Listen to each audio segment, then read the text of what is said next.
Alright, so let's welcome you all back to another little mini tutorial to show how we're approaching the Boromites for the Gates of Antares. So we have a little unit leader here, or I believe he might actually be the army commander, and what we're going to do is apply our wash. Now, the wash that we've chosen for this, or I've chosen for this, is Army Painter Soft Tone. This is more of a sepia shade than anything else, and once you see the effect and how it's applied to the model, it really does add, I guess it adds a little something to it. It's more interesting that way. It does kill the vibrancy a little bit, so I will warn you that it does that.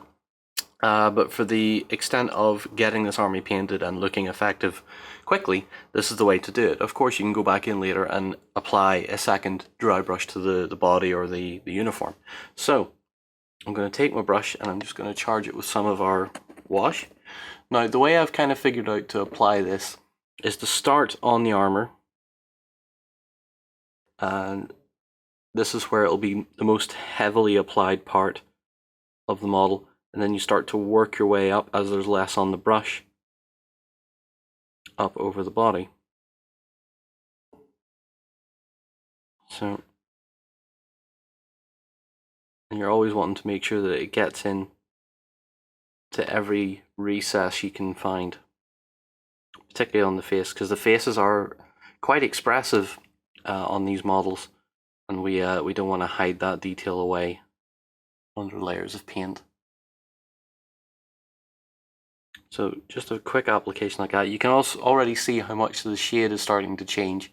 It's looking a bit more fleshy and a bit more, more like a skin tone as you apply it. And over the weapons, of course, it's just going to add that nice little bit of a shade, since the desert yellow was already on the brown scale anyway, so it'll shade it quite nicely. Now, I'm not going to do the whole model under camera, just showing you that's the method of application. So I'm going to move this to one side, and I'll bring in the guy that controls the little lava mites, and you can see the wash is mostly dried on this guy, and you can see straight away how much the tone changes between the models before and after the wash is applied. So it's quite a change, but the shading, I believe, really does make a difference. And if you see, particularly on the back of the model, just how apparent that rocky effect is, and it becomes a little bit more rocky looking because of that bit of a sepia shade in there.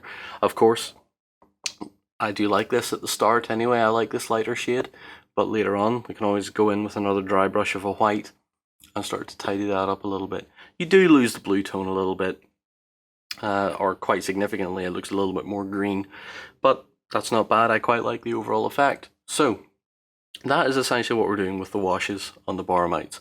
So hopefully you enjoy that look. I certainly do anyway. It's helping get through the army a lot quicker. So thanks again for watching. We'll see you again soon.